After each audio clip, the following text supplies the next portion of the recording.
അനബൽ പടത്തിനകത്ത് വരുന്നുള്ള ഈ ഹൊറർ ബൊമ്മകളെ കണ്ടിട്ട് നിങ്ങളാരും പേടിക്കണ്ട. ഇത് നമ്മുടെ സ്വന്തം മധുരയിലുള്ള മാളിക്കോണർ ചന്ദനക്കടയുടെ ലാൻഡ്മാർക്കാണ്.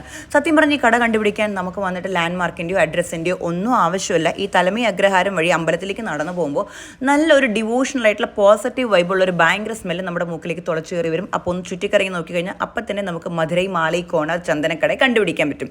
ഏകദേശം 150 വർഷം പഴക്കമുള്ള ഈ കടയിൽ ഇപ്പോൾ 5ാമത്തെ തലമുറയിലുള്ള മിസ്റ്റർ ശ്രീനിവാസാണ് ഇപ്പോൾ അവിടെ വ്യാപാരം നടത്തിക്കൊണ്ടിരിക്കുന്നത്. ആ 150 വർഷം മുമ്പ് ഇദ്ദേഹത്തിൻ്റെ അപ്പൂപ്പൻ ആരംഭിച്ച കടയാണ്. അന്ന് ആ കട എങ്ങനെ ഇരുന്നു, അന്നുണ്ടായിരുന്ന എക്യുപ്മെൻറ്റ്സും അലമാരകളും അല്ലെങ്കിൽ ആ ഒരു ഇൻറ്റീരിയറും അങ്ങനെ തന്നെ നിലനിർത്തിക്കൊണ്ട് ചുറ്റുമുള്ള ബിൽഡിങ്ങും കാര്യങ്ങളെല്ലാം ഡെവലപ്പായെങ്കിലും ആ പഴമയിൽ ആ പഴയ കല്ലിൽ ഇപ്പോഴും അരച്ചുകൊണ്ടാണ് നമ്മൾ ഈ ചന്ദനം ഉണ്ടാക്കുന്നത്. പറയാതിരിക്കാൻ വയ്യ, ഭയങ്കര അഫോർഡബിൾ റേറ്റ്സ് ആണ്, ഒറിജിനൽ ക്വാളിറ്റിയാണ്, മായമോ മന്ത്രമോ ഒന്നും ചേർന്നിട്ടില്ല. ഒറിജിനൽ ചന്ദനം പൊടികൾ അരച്ച് സുഗന്ധദ്രവ്യങ്ങളും ചേർത്തുണ്ടാക്കുന്ന ഒരു സ്പെഷ്യൽ ചന്ദനമാണ്. അപ്പോൾ നിങ്ങൾ മധുരയിൽ പോവുകയാണെങ്കിൽ ഇവരെ വിസിറ്റ് ചെയ്യാൻ മറക്കരുത്. 50 രൂപയ്ക്ക് ഒരു ചെറിയ